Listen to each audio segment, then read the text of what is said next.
Kill Tony Weekly Wrap-Up. The name's Maximus The Mad Scientist. This track is for Kill Tony episode 657. Guests were Rich Voss, Dawn Irera, and Eleanor Kerrigan. She has a special coming out called No Country for Old Women. She made an appearance on The Right Show, full of sinning. Casey Rocket was rocking Ramadan sounding like Comicon, aka Carrot Top on meth, aka Robin Williams, showing people what stocks to avoid like fishnet stockings, while ideas streamed through his mouth from the great boy, aka pulling shit out his ass, but he got a lot of laughs, and that's what really matters, like all lies, no lies.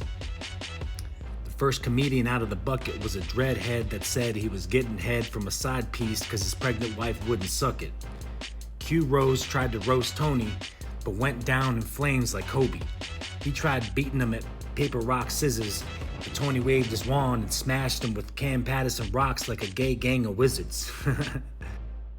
Mike Ryan said he was on Ozempic, so the weight he lost must have made him think he was an Olympic rhyme slayer, and he dug his own grave. Tony just added the lime layer, spitting that bad breath, and his success is spreading like liquid death.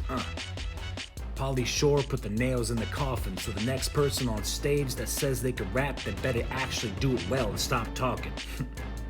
The Italian Bucket Pool said he produced Dawn Irera's podcast, and this gabagool from Jersey clearly showed he pulls everything right out of his ass. Tony made sure he completely humiliated Brian, probably because he had the same first name as Red Band.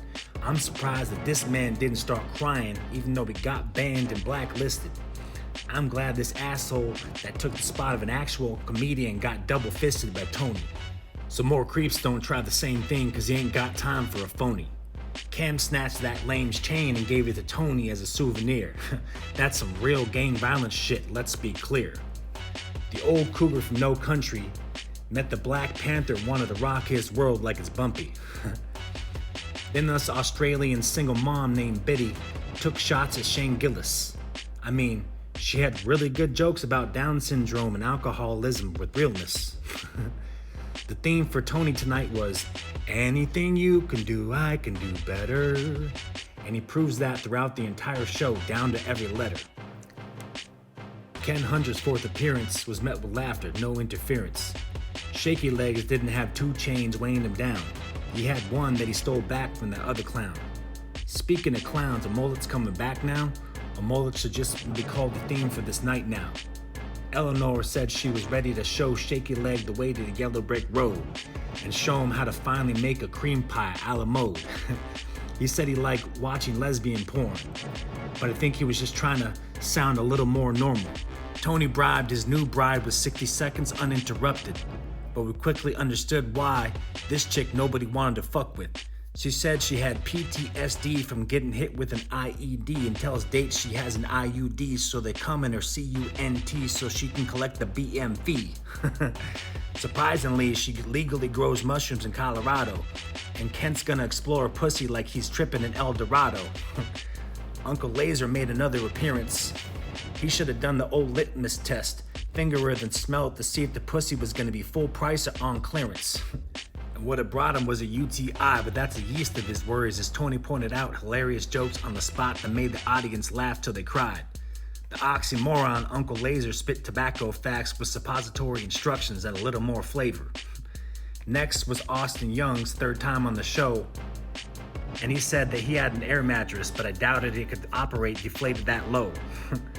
He shouted out that good Gabby pussy from Dallas, and got her on the VIP list to find out she tossed salads, even though he's never eaten one. And Holden did a set and said to have sex, the ladies only need to wait in years 1. The second episode in a row with jokes about George Floyd, and the only one on stage was John Dees that got annoyed. William Montgomery had his brother Selden do a set for him first. Then he came out to bathe and the laughter burst. He called out Lance Armstrong, and Tony proclaimed the Kill Tony family remains strong. He confirmed Dustin Portier's reference was intentional, and Pauly Shore's second interruption on stage seemed very non-conventional, but Tony is loyal to his family, so he let him ham like a G. Yes, you can.